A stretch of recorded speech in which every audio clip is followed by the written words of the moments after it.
Buenas tardes con todas y con todos. Para nosotros es un placer tener este segundo conversatorio, El lenguaje de lo sensible, trabajando con dos documentales.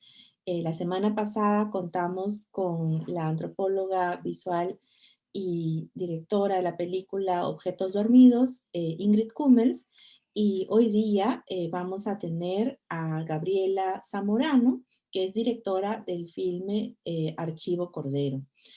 Buenas tardes, Fancy Rodríguez, que nos está saludando desde Bolivia, y acá estamos en Lima, y Gabriela está conectada desde Zamora, en México. Entonces, es una sesión así bien interconectada en Latinoamérica, podemos decir, ¿no? Eh, Archivo Cordero de Gabriela Zamorano es una exploración de las dimensiones sociales, afectivas e históricas de un archivo fotográfico mediante el trabajo de excavación que realiza el heredero Julio Cordero sobre la colección de su abuelo y de su familia. Este acervo constituye uno de los documentos visuales más significativos del siglo XX en Bolivia. Para conversar sobre este interesante e importante trabajo cinematográfico y de investigación, contamos con su realizadora, la antropóloga visual y profesora e investigadora del Centro de Estudios Antropológicos del Colegio de Michoacán, Gabriela Zamorano Villarreal. Ella también es integrante del Sistema Nacional de Investigadores CONACYT de México. Recibió su doctorado en antropología por la City University of New York. Su actual proyecto de investigación compara la producción y circulación de imágenes fotográficas y audiovisuales relativas a los pueblos indígenas en dos contextos nacionales e históricos distintos en México y Bolivia. Ha obtenido becas de CONACYT, del National Science Foundation y el Museo de Quai Branly, Lee, entre otras. Entre sus publicaciones se encuentra el libro Indigenous Media and Political Imaginaries in Contemporary Bolivia, que fue publicado por la Universidad de Nebraska. El libro De Frente al Perfil, Retratos Raciales de Frederick Starr, coeditado con Deborah Poole por el Colegio de Michoacán. El dossier Antropología Visual en Latinoamérica en la revista Iconos de Flaxo, Ecuador, coeditado con Xavier Andrade. Y los artículos Traitors Physiognomy, Photographic Types of Bolivian Indians, by the Crequi Montfort Expedition, en la Journal of Latin American and Caribbean Anthropology. E intervenir en la realidad, usos políticos de videos de ficción y comunicación indígena en Bolivia, en la revista colombiana de antropología. Ha dirigido este documental Archivo Cordero sobre el archivo fotográfico de Julio Cordero, uno de los acervos más importantes de fotografía en Bolivia. Su trabajo académico incluye actividades curatoriales de fotografía y cine y proyectos personales de fotografía y video. En los comentarios al filme tenemos a la profesora Gisela Canepa, quien es doctora en antropología, profesora principal del Departamento de Ciencias Sociales de la Pontificia Universidad Católica del Perú y coordinadora del Grupo de Investigación en Antropología Visual. Sus temas de investigación giran en torno a las políticas de identidad y la performatividad y fluidez de las identidades colectivas, así como en torno a las políticas de representación en el campo de las manifestaciones de cultura expresiva y de visualidad. En el marco de sus exploraciones sobre el neoliberalismo como régimen cultural y la constitución de narrativas sobre la nación y la formación de subjetividades ciudadanas, ha realizado estudios de caso en Perú y Alemania sobre la gestión de la marca Perú. Algunos de estos casos se recogen en el volumen coeditado con Félix Locio, La Nación Celebrada, Marca País y Ciudadanías en Disputa. De otro lado, en el campo de la antropología de los archivos, investiga colecciones audiovisuales de valor etnográfico e histórico a la luz de procesos de revitalización cultural, patrimonialización y transformación digital. Junto a Ingrid Kummels de la Universidad Libre de Berlín, ha editado Antropología y Archivos en la Era Digital, usos emergentes de lo audiovisual. Y también tenemos al profesor Alonso Quinteros, quien es magíster en estudios de cine de New York University.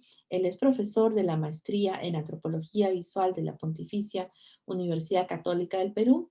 Investiga los cines regionales en el Perú con un enfoque en la trayectoria del cine ayacuchano desde una perspectiva que entrelaza la teoría de la performance con la etnografía del cine. Actualmente también está investigando la historia y las prácticas del documental peruano, contexto neoliberal y videografías múltiples. Entre sus intereses, por fomentar la investigación en torno al documental peruano, está desarrollando el proyecto ad hoc Archivos del Documental Peruano y está en la primera etapa. Les damos la bienvenida a la profesora Canepa, al profesor Quinteros, a la realizadora y antropóloga visual Gabriela Zamorano, quienes, digamos, van Sí, a... ¿eh? Bien, es con quienes vamos a comenzar conversando sobre Archivo Cordero y agradecemos muchísimo que estén acompañándonos en esta tarde. Quizás podemos conversar con Gisela y luego con Alonso y al final con Gaby. ¿Mm? Ok, buenas tardes a todos, a todas. Muchísimas gracias por la invitación. Es un gusto poder comentar el documental de Gabriela y además es un buen pretexto para vernos, aunque sea un ratito vía Zoom. Y yo he podido ver algunos avances de este documental, así que me ha alegrado mucho poder ver ya el trabajo concluido y un trabajo tan logrado, ¿no? Eh, hay, yo empezaría comentando que yo encuentro que el documental, para mí en todo caso, tiene como dos registros, ¿no?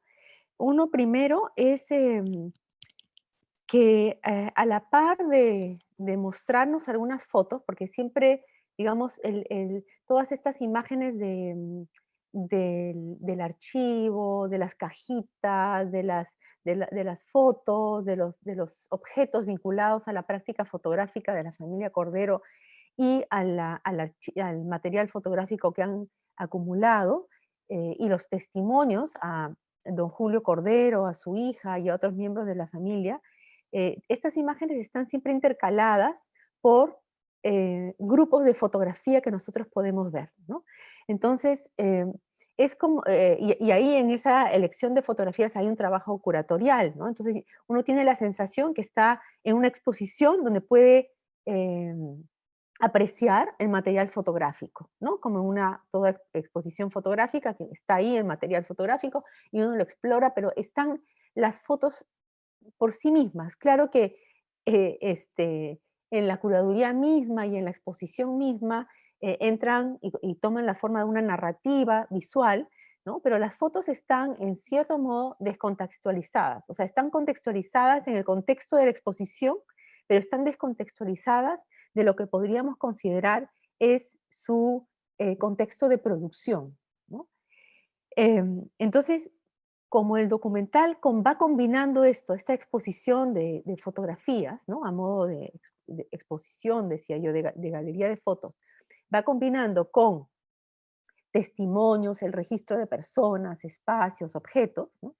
Se logra una contextualización, a mi gusto, increíble, porque ya no podemos ver las fotos así solitas o en relación una con las otras, sino que ya las vemos como objetos que han sido producidos en algún otro momento, en algún otro espacio temporal, ¿no? Y entonces me gusta mucho ese formato porque realmente nos ofrece la posibilidad de mirar esas fotos de otra manera, ¿no? Y que a mí me parece muy importante desde una antropología del archivo, hace explícito el hecho de que se trata siempre de material producido, que circula em, y que es sujeto de una serie de interpretaciones, ¿no? Y además permite que los testimonios que están recogidos en el documental y todo este material visual que decía yo de registro de personas, de espacios y objetos, em, nos den elementos para nuevas interpretaciones sobre ese material, ¿no? Entonces, creo que enriquece nuestra interpretación del material fotográfico que nos muestra, ¿no? Entonces el documental también cumple con mostrarnos parte de lo que es el archivo Cordero, ¿no? Parte de las fotografías que conforman el archivo Cordero, junto con una serie de elementos que, como digo, permiten ampliar nuestra interpretación del material. Si hubiéramos visto las fotos sin el acompañamiento de estas otras imágenes y testimonios, nuestra interpretación sería totalmente diferente. Em, y, y eso nos permite también contextualizar las fotos que vemos, ¿no? Em, en una historia, y más adelante voy a hablar sobre eso, en una historia que tiene que ver con tecnologías y técnicas asociadas a la producción de ese material que han ido cambiando a lo largo del siglo XX, ¿no? Y también este, nos permite, digamos, saber que la producción de este material, de estas fotografías que nosotros podemos ver, sigue en curso, ¿no? Y que tiene que ver mucho hoy en día con la puesta en valor de este material fotográfico una vez que se conforma el archivo Cordero y estos materiales pasan por un proceso de digitalización y puesta en valor. Entonces, son también objetos que uno puede imaginar que van a tener una vida futura, ¿no? Han tenido una vida, llegan a configurarse como archivo Cordero, ¿no? Son parte de este documental que nosotros vemos, pero con facilidad podemos imaginar que tienen un futuro también, ¿no? O sea, una vez que queda bien claro que tienen un pasado, que han sido producidas, que son imágenes que han ido cambiando por diferentes regímenes, ¿no? De valor, regímenes tecnológicos, etcétera. Entonces uno también ya está listo para imaginar el futuro de estas imágenes y del archivo como tal, ¿no? Y el otro eje que yo encuentro que al menos a mí me ha permitido hacer una lectura del documental, una interpretación del documental, es que Gabriela se acerca al archivo Cordero y al material fotográfico que reúne, mm, pero también toda la demás parafernalia que va con las fotografías, ¿no? Todos estos objetos, las cámaras, las cajitas en las que están guardados, etcétera, ¿no? Aborda este archivo Cordero desde la perspectiva de la vida social de los objetos, porque el documental realmente nos acompaña en la trayectoria de este archivo a lo largo del siglo XX, ¿no?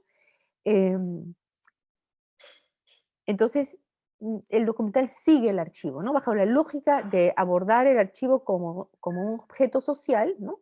El documental opta por seguir al archivo y nosotros como quienes podemos ver el archivo somos invitados a seguir esa trayectoria. Y en ese sentido, el documental nos revela una serie de asuntos muy interesantes en torno a la práctica fotográfica, pero sobre todo en torno al archivo fotográfico, tanto a nivel de la particularidad del archivo Cordero, como en relación a algunos aspectos más generales sobre el archivo. O sea, también nos permite pensar asuntos generales sobre el archivo, ¿no? Entonces, entre esos asuntos generales, quiero mencionar dos, después quiero mencionar más bien cuál es esa lectura que nos ofrece con respecto a la particularidad del archivo Cordero, ¿no? Que, bueno, siempre está en diálogo también con lo que es un archivo en sentido más amplio. Entonces, hay dos ideas que quedan muy claramente plasmadas en el documental acerca del archivo, que son esta tensión entre la idea de totalidad, la presunción de totalidad que tiene todo archivo, o sea, el archivo como institución nace con esa pretensión de totalidad, ¿no? Pero que entra en tensión con las circunstancias y contingencias y contextos concretos, ¿no? Que más bien trabajan en contra de esa posibilidad de que el archivo pueda abarcar una totalidad, ¿no? El archivo es siempre una parcialidad, es siempre una fracción, ¿no? Entonces, eso queda muy claramente en el documental, en varias partes, a lo largo de todo, mis apuntes están llenos mientras veía el documental, lleno de estos ejemplos, pero mencionaría algunos, ¿no? Por ejemplo, cuando don Julio cuenta que cuando eran niños y jugaban con las cintas de filmación de las películas que su abuelo también filmaba, ¿no? Y las enrollaban y las usaban como antorchas, ¿no? Y él mismo se pregunta, ¿cuánta historia hemos quemado ahí, ¿no? Entonces, el archivo eh, era mayor, ¿no?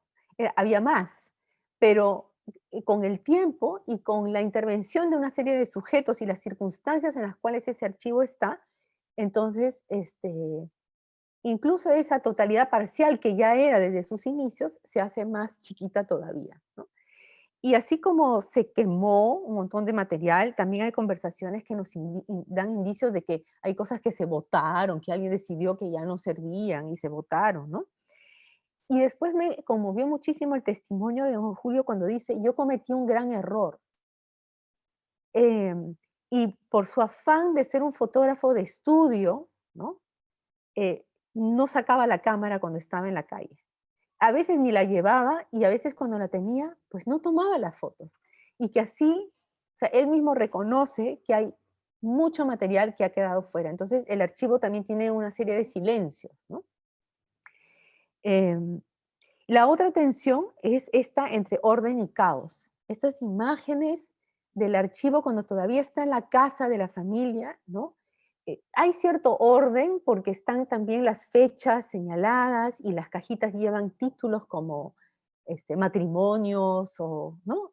Categorías que de alguna manera sirvieron para, me imagino que fueron categorías importantes en la producción fotográfica misma, pero que también les sirven a ellos a ordenar su material, pero al mismo tiempo el material está, este, medio desordenado, así puesto de manera precaria, mezclado con objetos personales, estos equecos, ¿no? Que son objetos de valor familiar, pero están ahí, junto con todo ese material, ¿no?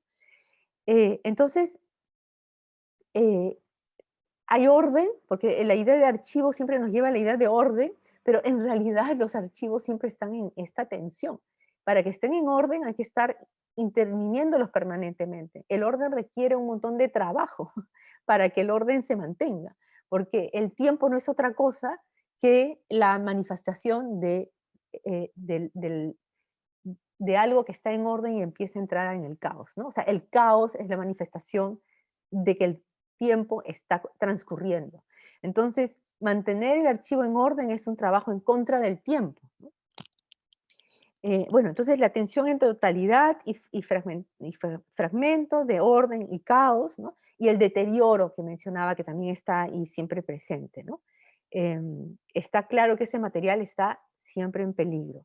Entonces, es a través de la visualidad del documental y del testimonio de sus personajes que queda tan claramente expuesto, quedan expuestas una serie de elementos que son propios de la naturaleza del archivo, ¿no?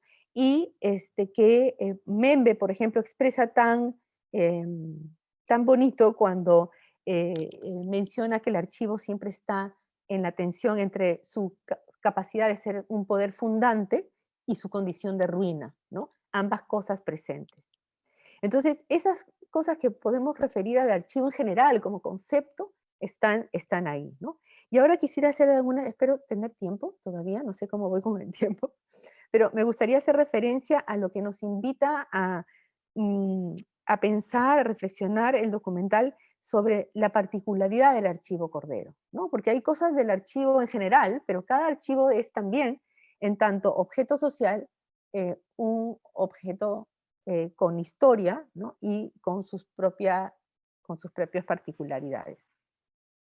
Entonces, este archivo, yo diría lo que hoy es el archivo Cordero. Yo entiendo del documental que el archivo Cordero en este momento es el archivo ya tomado, creo que por la municipalidad, si no me equivoco, y convertido en un archivo público, ¿no?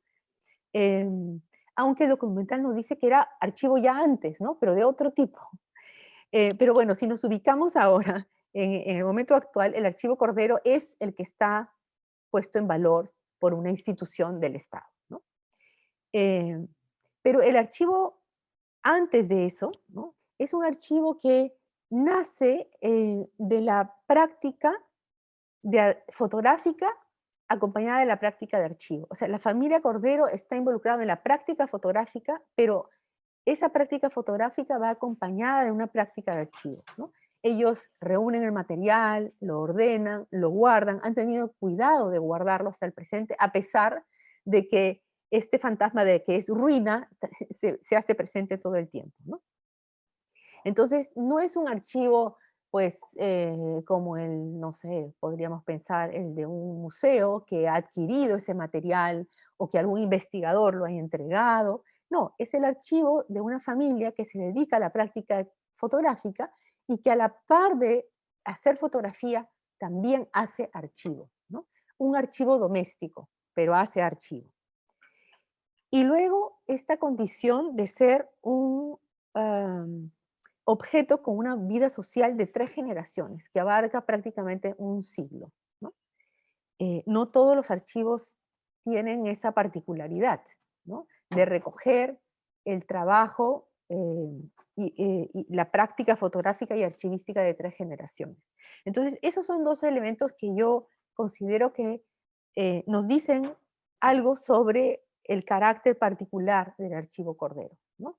Las circunstancias en las cuales ha sido creado y, y el tiempo, la sostenibilidad en el tiempo que ha logrado, incluso antes de ser parte de un archivo institucional del Estado, ¿no?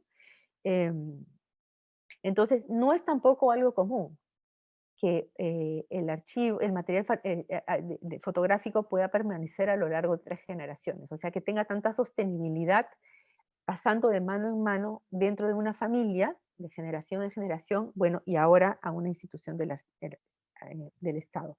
Por eso me parece tan linda ese título, el documental también tiene diferentes títulos que nos invitan nos dan claves de interpretación, el título y la definición de archivo como linaje, ¿no? Al comienzo del documental se proponen algunas definiciones así generales sobre el archivo, pero después la definición que creo que prima en todo el documental es esta definición del archivo como linaje. Em, eh, y claro, es un archivo, el archivo como linaje que nos remite mucho a lo familiar, a lo doméstico, pero también está armada de tal manera toda la edición que este archivo siempre está dialogando con un contexto histórico más amplio. Em,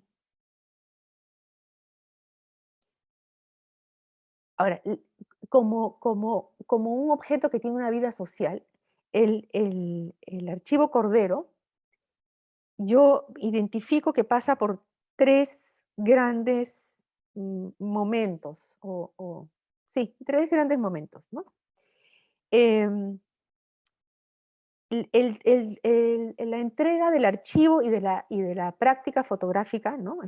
Se va entregando de generación en generación, ¿no? Se hereda de generación en generación. Ahí también hay una frase que aparece que es herencia, si no me equivoco, ¿no? Entonces pasa de padre a hijo, pero cuando Gabriela está haciendo el documental, ya también la hija ha adquirido, o sea, ya ha sido entregado también a la hija, ¿no? Entonces, a mí me parece interesante porque esta vida social de este archivo en particular nos refiere también, y por eso digo que está en diálogo con contextos sociales e históricos más amplios, nos refiere a asuntos, por ejemplo, como este, el tema de género y más concretamente procesos de profesionalización e incorporación de las mujeres en el mercado laboral, ¿no? Em, la hija también, de niña, ¿no? Aprendiendo, valorando la importancia de la práctica fotográfica y del cuidado de la práctica archivística, ¿no? Pero no solamente aprende porque está en la familia, sino que también aprende el oficio, ¿no? Y finalmente, en esta este tránsito de la práctica fotográfica y archivística de una generación a la otra, llega a los nietos al final del documental, ¿no? Pero los nietos ya reciben este legado en otras condiciones, en otro contexto, ¿no? En el contexto de la transformación digital.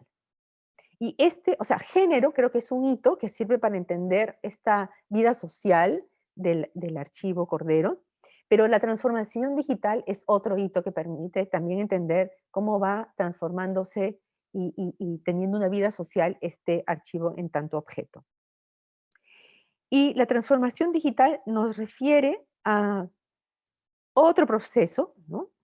Que no tiene que ver ya tanto con la profesionalización de la práctica fotográfica y archivística, sino más bien con un proceso de, yo diría hasta de desprofesionalización de la práctica fotográfica y archivística. Porque hoy en día todos somos fotógrafos y todos somos archiveros. Cuando tomamos fotografías con nuestros celulares, eh, a través de la tecnología digital, ¿no? El celular como dispositivo nos permite una serie de elementos para mejorar las fotos, intervenirlas también, ¿no? Porque todas estas generaciones anteriores intervinieron también las fotografías, como por ejemplo la fotografía iluminada o el montaje, pero con otras tecnologías analógicas, ¿no? Entonces ahora también eso es posible, ya no hay que ser un profesional de la fotografía, es posible hacerlo porque el propio artefacto fotográfico, que es ahora el celular, nos da todos los insumos para poder hacerlo. Entonces, estos nietos de don Julio ya son una generación que son fotógrafos cotidianos, natos, no sé cómo denominarlos, ¿no?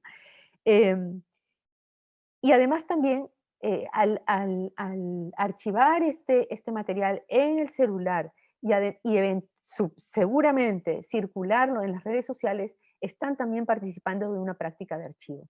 O sea, el archivo ya no se reduce a la práctica del profesional que se dedica a la conformación del archivo, a su cuidado, a su conservación y a su difusión, sino que la práctica archivística se ha trasladado a al común de la gente, por lo menos a todos los que disponen de un celular en la mano, ¿no? Em, la transformación digital también va a tener una aparición en este tercer eje que yo creo que nos invita o sea, este tercer eje que marca un hito en la vida social del archivo, que es cuando el archivo pasa de la casa de la familia a, em, me imagino que a la municipalidad o al museo, donde, donde está ahora custodiado este material y donde también ha pasado a manos de nuevos actores que van a estar a cargo del cuidado, la conservación, la catalogación y la difusión del material, ¿no? Entonces, el primer eje nos aludía a una serie de cambios en el ámbito del género, ¿no?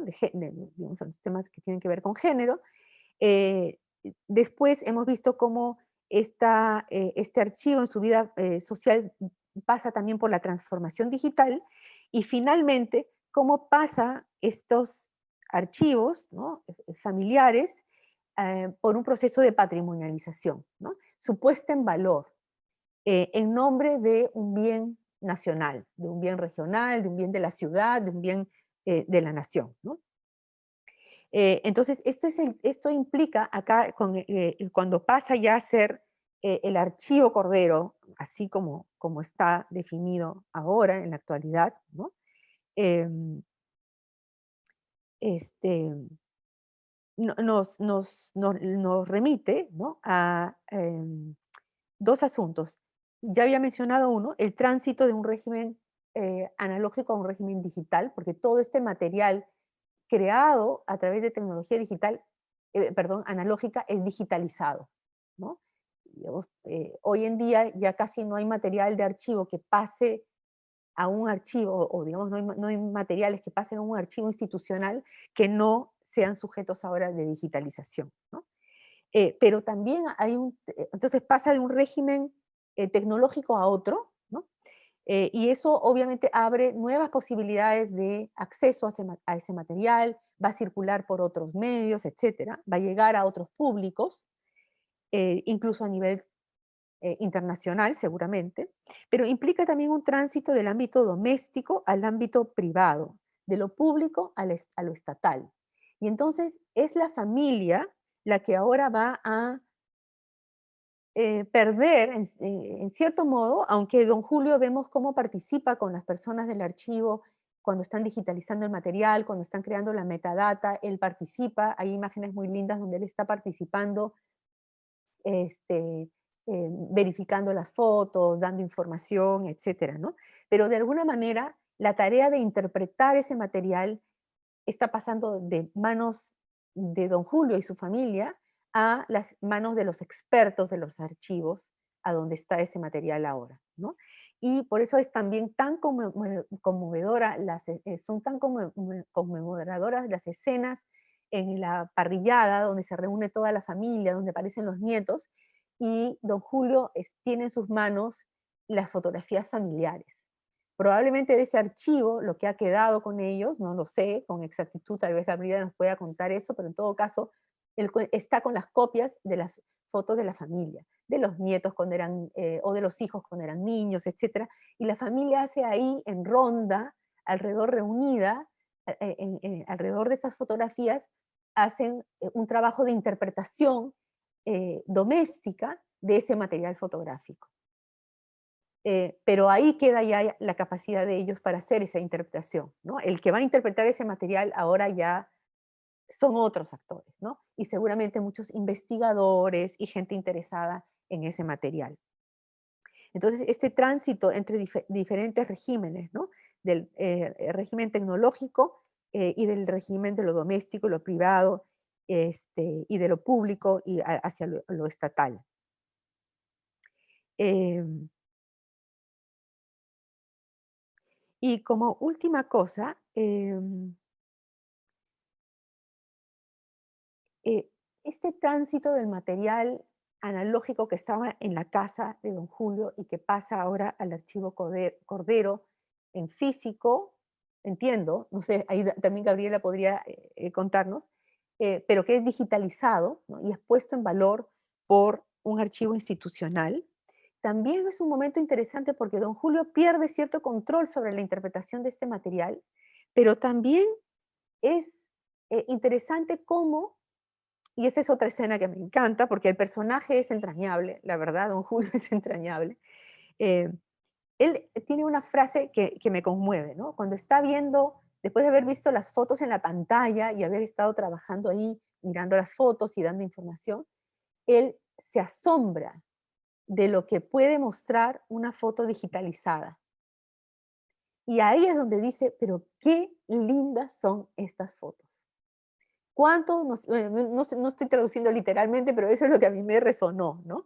Que realmente redescubrió el valor de ese archivo doméstico, privado, resultado de una práctica heredada en la familia de hacer fotografía y de tener cuidado de guardar la fotografía, pero redescubre el valor de esa fotografía.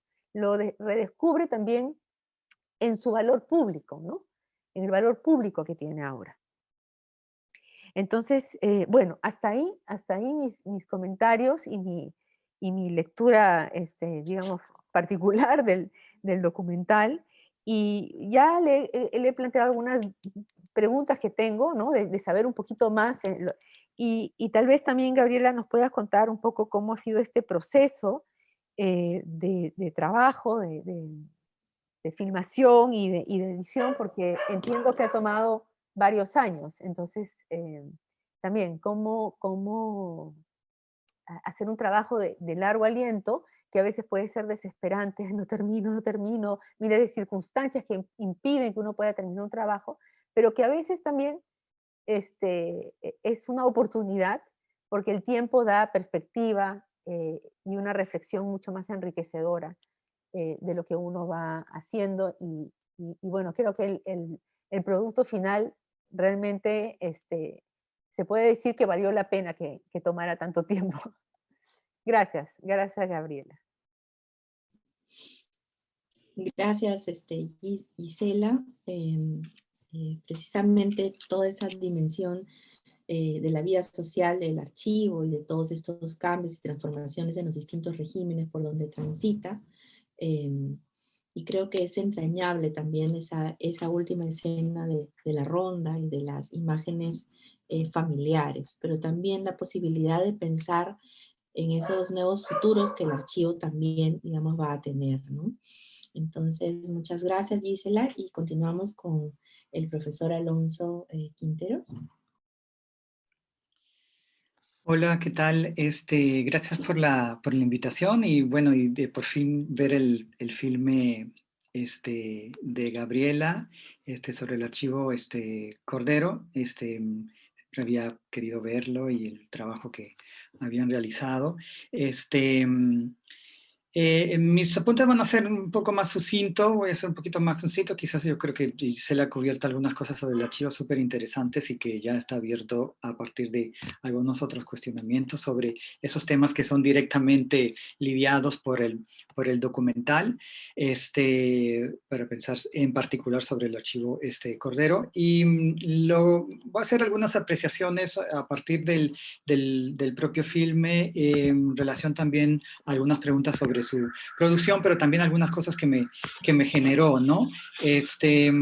Era interesante porque mientras visionaba el filme era como si de alguna manera me seguía generando como estas conexiones en algún momento con el trabajo de Martín Chambi, y después con Figueroa Aznar en el caso del Cusco, e inclusive con Baldomero Alejos en el caso de Ayacucho, ¿no? Quizás coincidente, digamos, a una época en particular de una serie de fotógrafos en el sur andino, interesantes para ver también unas conexiones ahí posibles, ¿no? Por un lado, y bueno, después toda una discusión ya un poquito más teórica a partir del trabajo de Deborah Poole, de la circulación de las imágenes, pero también de la forma de algunas de las fotografías de las cartas de visita, ¿no? Por las poses, por todo ese archivo que está influenciado ves ahí en ese caso. ¿A dónde voy con esto? Es que, por un lado, me recordaba algunos filmes sobre, digamos, fotografía, como Photo Wallace de David McDougall, ¿no? Estos fotógrafos en la India, pero que no tanto están de archivos por sus propios tipos de prácticas, ¿no? Análogas por un lado, digamos, también ese lado del fotógrafo como su propio archivero, ¿no? Su propio archivista, digamos, en ese caso. Y también, digamos, hay un filme también José Antonio Portugal sobre la figura de Vargas, de los hermanos Vargas en Arequipa, donde tiene alguna conexión ahí súper interesante sobre también la fotografía como una forma del recuerdo y el olvido, ¿no? Entonces, es un elemento también interesante en este caso, pero al mismo tiempo, o sea, el propio filme, mientras ibas indagando y además las títulos que iban poniendo como la forma en la cual, o sea, de alguna manera, y eso es también una pregunta para Gabriela, que tanto le sugirió su propio trabajo de campo dentro de este archivo, la manera de organizar, digamos, en el filme, lo que sugieren estos aspectos durante todo el filme, a lo que un poco está surgiendo. Y lo que me gusta es que, claro, no tenemos una voz que nos explique qué es lo que estaríamos viendo, sino más bien se sugieren. Y en ese lado, ahí sí tomo como lo que plantea Christopher Pinney sobre como estudio de la fotografía que él hace en el caso de la India, en qué formas son las cuales la fotografía está inmersa en diferentes sistemas, ¿no? Y diferentes sistemas y prácticas sociales. Y eso es maravilloso del documental en este caso, porque sin decirlo de alguna manera, desde el principio ya estamos inmersos a cómo se ve la fotografía en diferentes, digamos, no solamente regímenes de valor, sino también sistemas de significación y también de construcción de las prácticas fotográficas en diferentes momentos de la historia de la fotografía, ¿no? Y cómo influencia también la historia de la fotografía y las prácticas sociales dentro del contexto latinoamericano, ¿no? Entonces, desde el principio a mí me pareció interesante esto, no sé si fue a propósito, de repente están las tomas de los negativos, las cajitas de los negativos y los equecos, ¿no? Y comienzan a hablar así como que, sí, pero yo también hemos votado las casas, ¿no? Las casas que he votado. Claro, alguien que viene de otro contexto no entiendes de repente alguno de estos referentes que después también en el mismo filme vamos a ver otros referentes que sí están relacionados directamente inclusive con la historia de Bolivia y con la historia de La Paz. Entonces es un elemento súper interesante de la película, pero que de alguna manera, claro, tiene como un índice bien particular, digamos, supuestamente, o sea, lo identificamos algunos que conocemos o en el caso de Bolivia, ¿no? ¿De qué manera también, o sea, no es que sea tan necesario, digamos, contextualizar eso, porque son elementos particulares, que más bien lo que interesante del filme es que te provoca ir a buscar qué son estas cosas, porque algunas cosas yo no las conocía, ¿no? Entonces, ese es un elemento interesante, ¿no? ¿A qué voy con esto? Es que estas formas, digamos, del propio filme, no sé si lo habías pensado en este caso, ya te están mostrando de alguna manera posibilidades de cómo indagar este archivo. O sea, ¿cuáles son, digamos, algunas posibilidades de propia investigación del archivo de alguna manera? No sé si se lo pensaste de esa forma, porque, claro, pensamos después archivo como linaje, vemos esas formas de producción a la que se refirió también Gisela, pero yo comencé a ver también, claro, todas estas prácticas, digamos, qué hacen con las fotografías en ensamblaje, no se acordaba cuál era el nombre, en este caso, como una manera entonces montaje. Entonces pasamos a lo de montaje y es retocar los negativos y después vamos a ver cómo después los pintan, ¿no? Entonces ahí estamos la relación entre fotografía y pintura, que es una relación que se trabaja en los estudios de fotografía en diferentes lugares y tiene su propia historia en Latinoamérica, en el Perú en este caso. Y después pero al mismo tiempo, lo que estaba mencionando también Gisela interesante es que, claro, veíamos algunas fotografías entre medio, ¿no? Que a veces, claro, pensabas cómo ha sido escogida estas fotografías, qué nos quieren decir de alguna manera, es también como un tipo de curaduría a la que estaba haciendo referencia Gisela, y ahí yo noté algo interesante, que es una de mis preguntas en este caso, había muchos retratos de mujeres, ¿no? Entonces, no sé si se va en la conexión con lo que Gisela estaba poniendo, porque es también el paso de esta digamos, práctica generacional y vemos a la hija, ¿no? En este caso haciendo la práctica también y ahí está muy envuelta, digamos, no solamente tomar las fotografías, sino también en todo el archivo fotográfico eh, envuelta, ¿no? En esa práctica. Y el otro lado, digamos, mientras vamos viendo el documental, nos encontramos, digamos, por ejemplo, el uso que se da en las fichas de identificación para los delincuentes y la policía.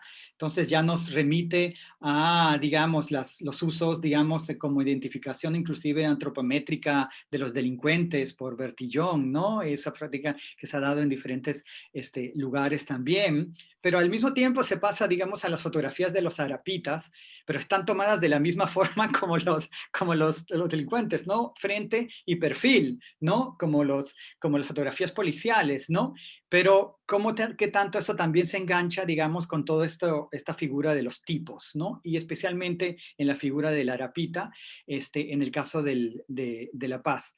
A mí me interesa, claro, claro, no sabemos más del tema, pero a mí me parece súper interesante porque lo evoca y lo sugiere, pero no entramos más allá, o sea, está como que lo sugiere para explorarlo, ¿no? Mira, ahí está este tema en el cual se ha hablado, se ha discutido mucho sobre las rapitas, digamos, en el contexto boliviano y en el caso, por ejemplo, ahora en el caso peruano, digamos, sería la figura del cargador en la producción documental, por ejemplo, que yo lo he identificado y también otras personas en este caso, pero es también una figura dentro de toda una práctica visual en Latinoamérica, ¿no? Después ahí, claro, lo interesante es que, claro, nos estamos quedando en el estudio, pero después pasamos a él que sale del estudio, ¿no? De alguna manera a caminar por la ciudad y ahí tenemos una conexión directa, digamos, con la ciudad y la construcción de la ciudad.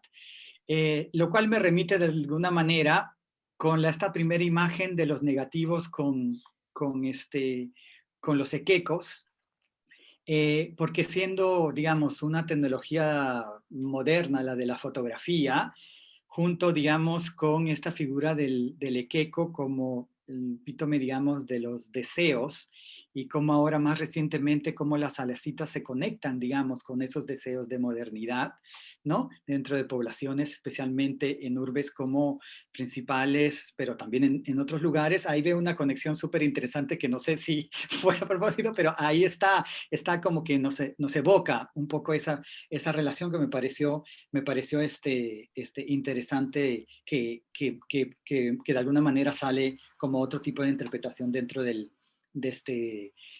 filme. Y claro, después pasamos a otra etapa donde vemos, digamos, todas estas más bien que pienso que son de las fiestas, los grupos siempre unidos, huelguistas, ¿no?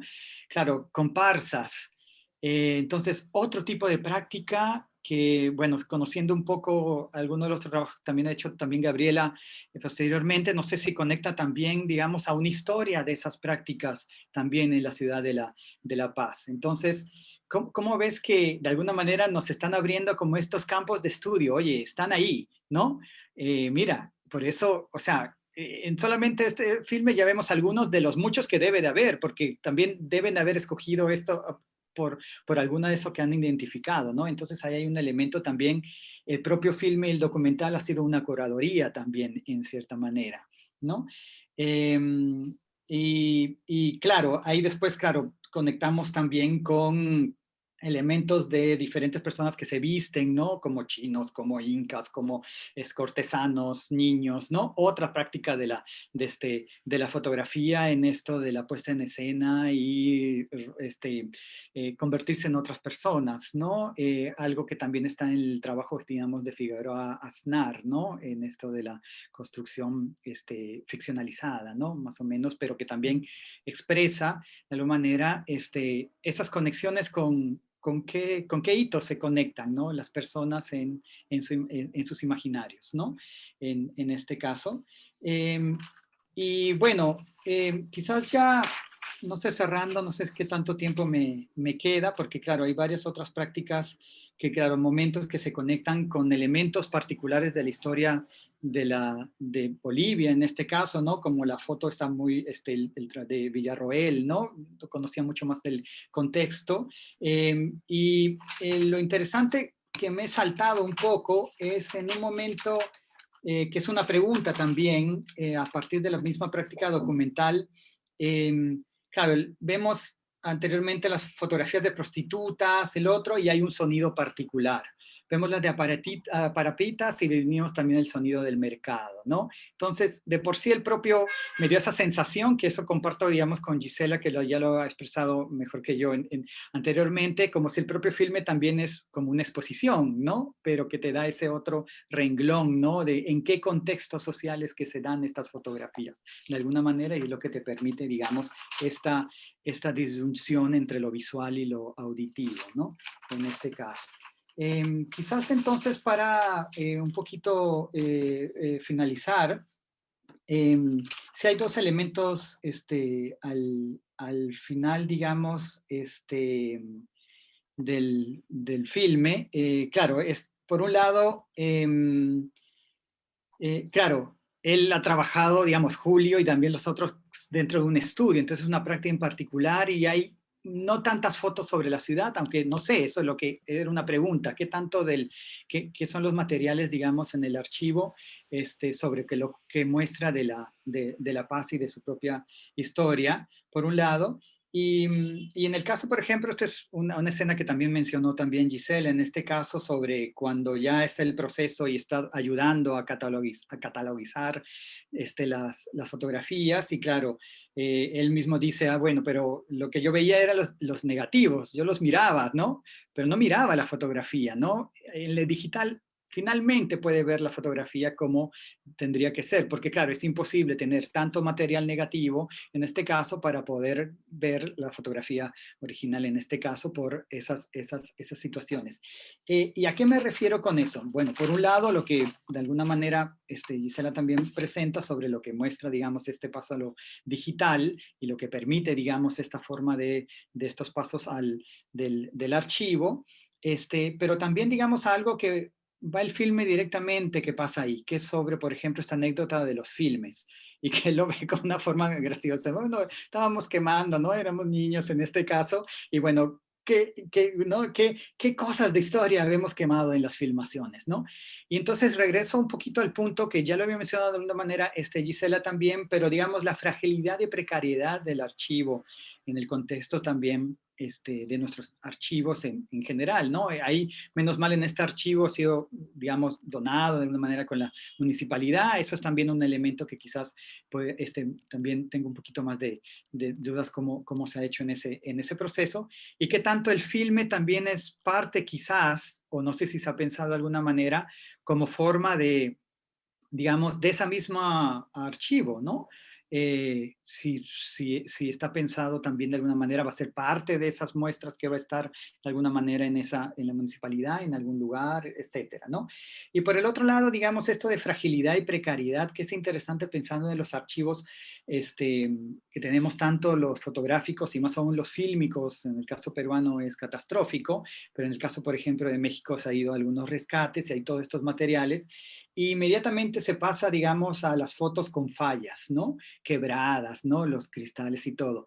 Ahí hay un elemento súper interesante que, claro, se evoca nada más, no vemos en este caso sobre la fragilidad y precariedad de los archivos, pero qué tanto nos dicen también, digamos, de estos elementos materiales de la fotografía o del filme o de las historias que serían perdidas, ¿no? De la propia fragilidad de la memoria y de la construcción de historias regionales, historias en diferentes ciudades en Latinoamérica. Pero también las posibilidades de la construcción de otras narrativas a partir de esos quiebres, ¿no? Que quizás es algo de los trabajos que están realizando de alguna manera cineastas contemporáneos y documentalistas a través del trabajo de archivo. Y bueno, ahí quizás algo Miguel Hidari ha tenido que ver, pero bueno, es una presunción en cierta manera, ¿no?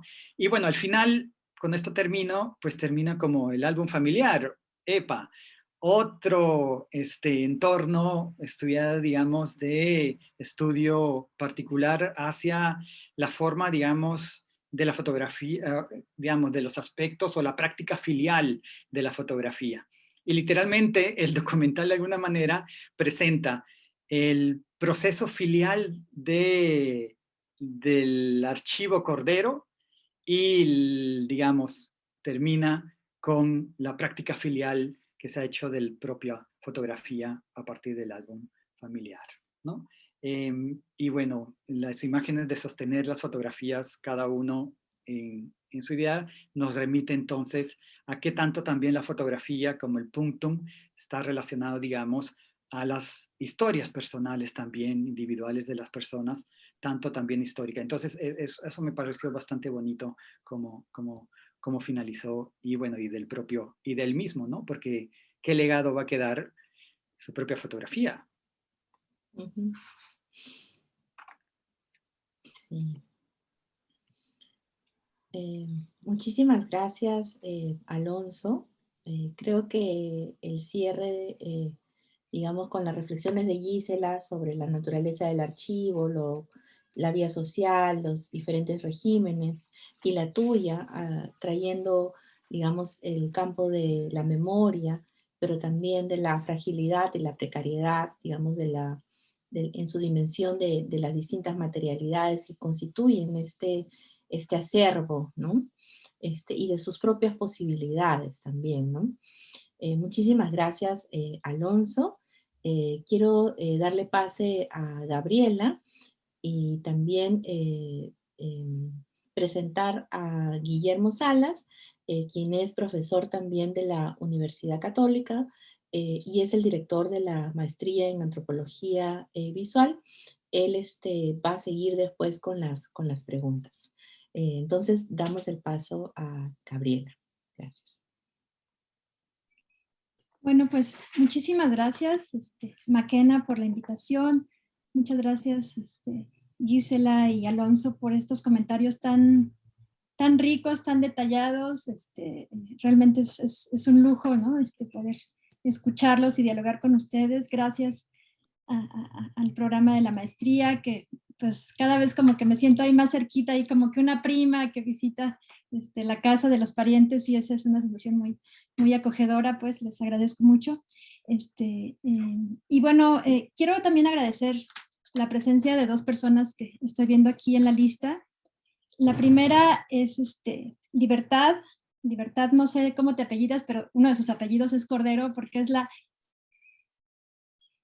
tataranieta, ¿puede ser?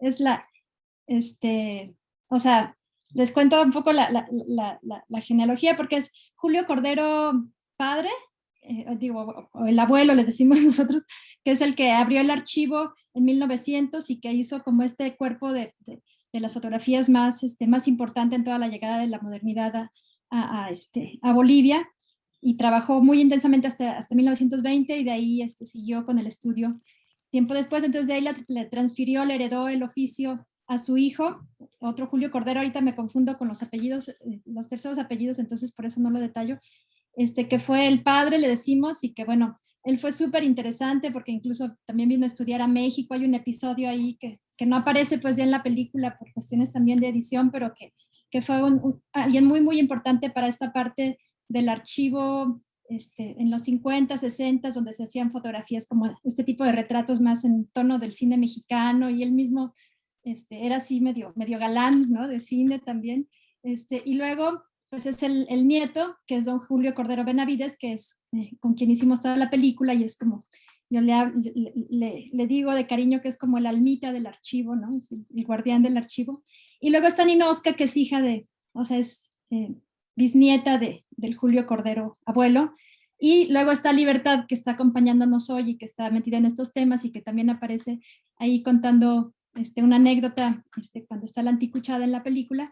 Y ella pues pudo asistir hoy a la reunión, entonces le agradezco mucho y le doy la bienvenida, porque pues toda la familia fue muy importante para que esta película viera la luz, digamos.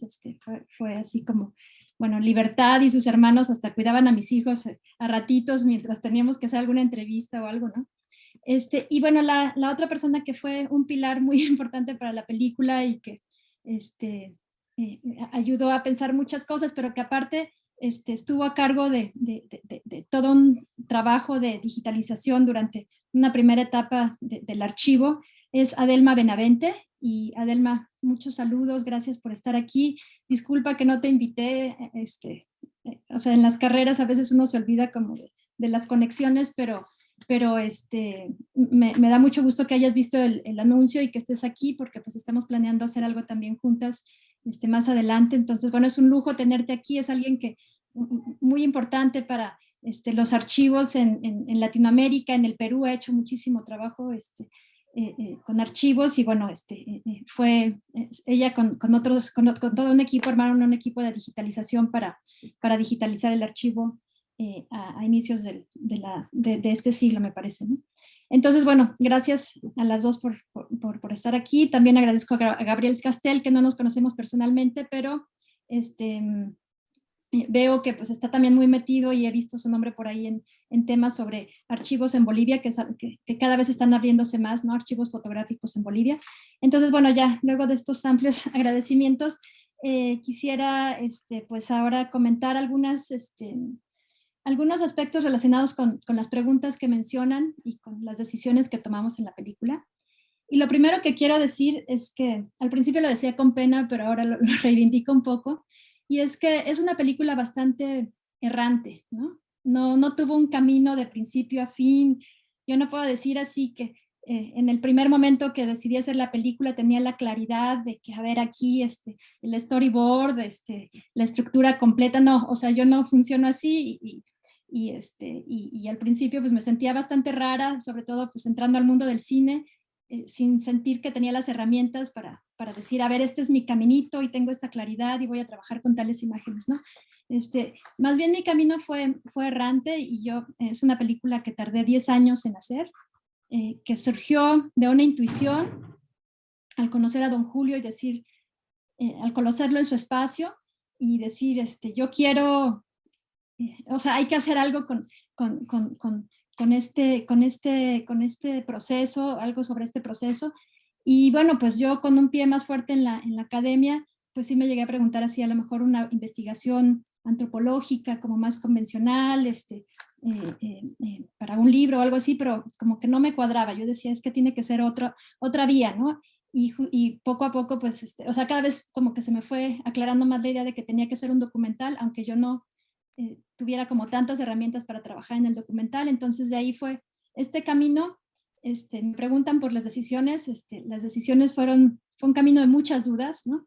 Y lo reivindico también un poco haciendo eco a lo que decía Gisela, de que pues vale la pena a veces asumir que los procesos son diferentes, que toman su tiempo y que van generando preguntas, y que en ese camino pues también es un aprendizaje, y es lo que constituye pues también la manufactura de la misma película, que se ve esta manufactura también en las texturas de los diferentes formatos en los que grabamos, porque yo empecé grabando en mini DV y terminamos pues grabando en digital, pero entonces esas texturas también se sienten ahí en una especie. Se reía mucho Miguel Hilari, el editor y productor de la película, que es que esta película es como también tiene su propio archivo, ¿no? Y cuando nos poníamos a buscar, a ver, ¿dónde está este material? Yo me tenía que perder ahí entre mis folders, así de, espérame tantito, Miguel, no lo encuentro, ¿no? Para poder encontrar los materiales, ¿no? Entonces, ese es un elemento que quisiera como enfatizar, que no fue un proceso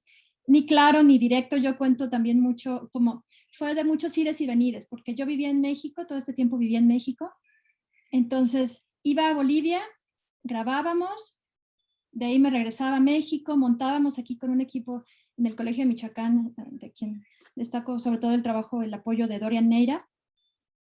Montábamos, y de ahí yo decía, es que como que no me cuadra, ¿no? Entonces íbamos otra vez a Bolivia, grabábamos, después de 2 años, digamos, regresaba, montaba, y como que había cosas que todavía no, entonces otra vez íbamos a Bolivia, o sea, pero fueron periodos de rodaje así como después de 2 años. Por ejemplo, cuando se vendió el archivo a la alcaldía en el 2013, yo no estaba presente en Bolivia, ¿no? Entonces fue así como, ay, ya se vendió el archivo, ya no estoy ahí, ¿cómo puedo documentar eso, no?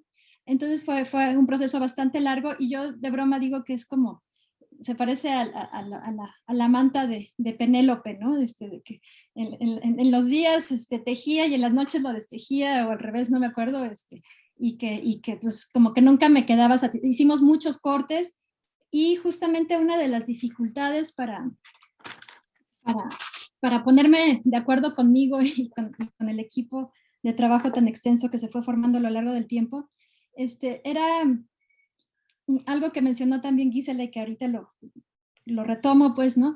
Que yo, cuando empecé la película, pensaba en una totalidad, ¿no? Y pensaba en una cosa enorme, o sea, pensaba, voy a contar una historia de la familia que se articule con una historia de la fotografía en Bolivia, que se articule con una historia de la paz, ¿no? O sea, nada más. Entonces, empecé o sea, quería armarlo cronológicamente, varios de los cortes iniciales fueron cronológicos, y pues y aparte quería hacerle justicia al archivo, ¿no? Quería que se vieran las fotos, y que, o sea, tenía esta responsabilidad, es un archivo muy importante, y pues no quería hacer como cualquier cosa que no le diera justicia a esto que tenía en las manos, ¿no?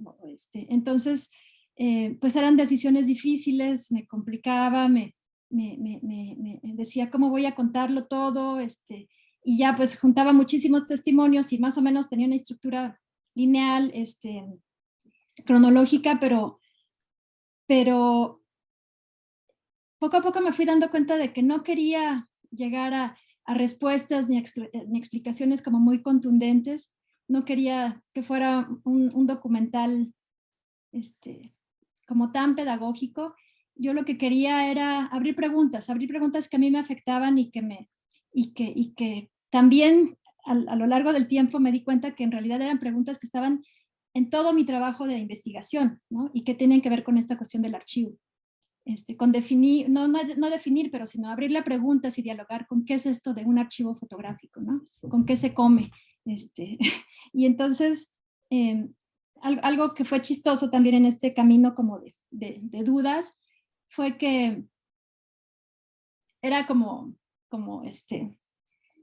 moverme en 2 diferentes campos. Entonces, cuando me movía en el ámbito académico, yo estaba trabajando en proyectos sobre archivos populares aquí en Michoacán, y trabajaba con teoría sobre el archivo y sabía que conscientemente que estaba trabajando sobre archivos, pero cuando entraba en este ámbito como más de, que ya no era tan mi zona de confort, que es la producción de cine, como que yo lo desconectaba de mis preguntas académicas, ¿no?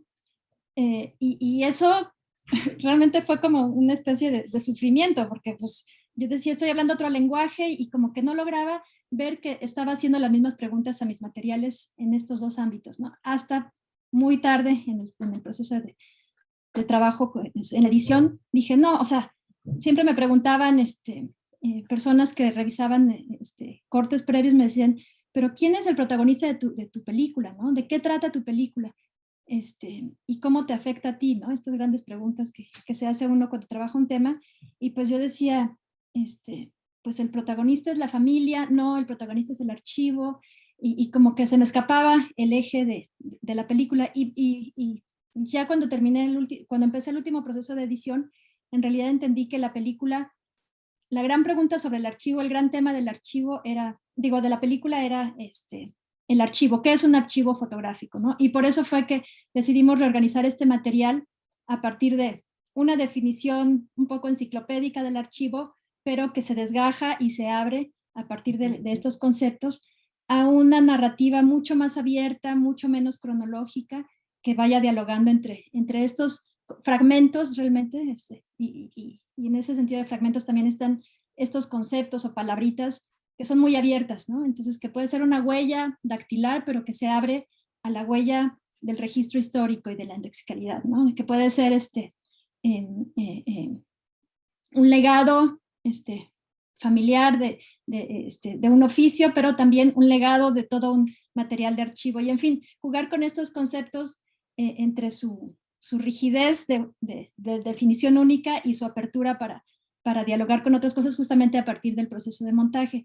Y eso, todo ese trabajo, pues lo hicimos muy, muy en diálogo con Miguel, ¿no? Con Miguel Hilari, que es cineasta y que también fue como todo este aprendizaje de, bueno, cómo organizar las cosas sin que sean en su totalidad y que decir, bueno, tuve que dejar partes fuera, tuve que dejar toda la historia del papá fuera, ¿no? Y estas historias muy bonitas de lo que hizo en México y todo eso, lo tuve que dejar fuera, fragmentos del archivo que tienen que ver con todo el trabajo que hizo la familia sobre los presidentes, ¿no? Porque resulta que el Julio Cordero abuelo, pues era fotógrafo, lo contrataban los presidentes no solamente para las fotos oficiales, sino también para sus picnics y todo eso, ¿no? Entonces, en este sentido, dice Hugo José Suárez, que es un sociólogo boliviano que vive en México, él dice, es un archivo que retrata, es muy vasto y muy completo porque justamente retrata como diferentes estratos de la sociedad boliviana, es lo que decía también Alonso, ¿no? No se enfoca en la fotografía de estudio, sino que lo contrata la policía, lo contratan los ingenieros que están construyendo estas grandes obras de la modernidad en Bolivia, los mineros, lo contratan los dueños de las minas, ¿no? Entonces un archivo, pues en ese sentido la película no le hace justicia al archivo porque hay muchos materiales que desbordan y que quedan fuera y pues o sea, decidimos retomar fragmentos y de ahí dejarlos abiertos para pensar específicamente junto con el público, pues, qué es un archivo y cómo sentimos al archivo y qué aprendizajes nos deja don Julio y todo su espacio y todo su orden caótico y sus recuerdos y su memoria, digamos, oral sobre este gran legado, ¿no?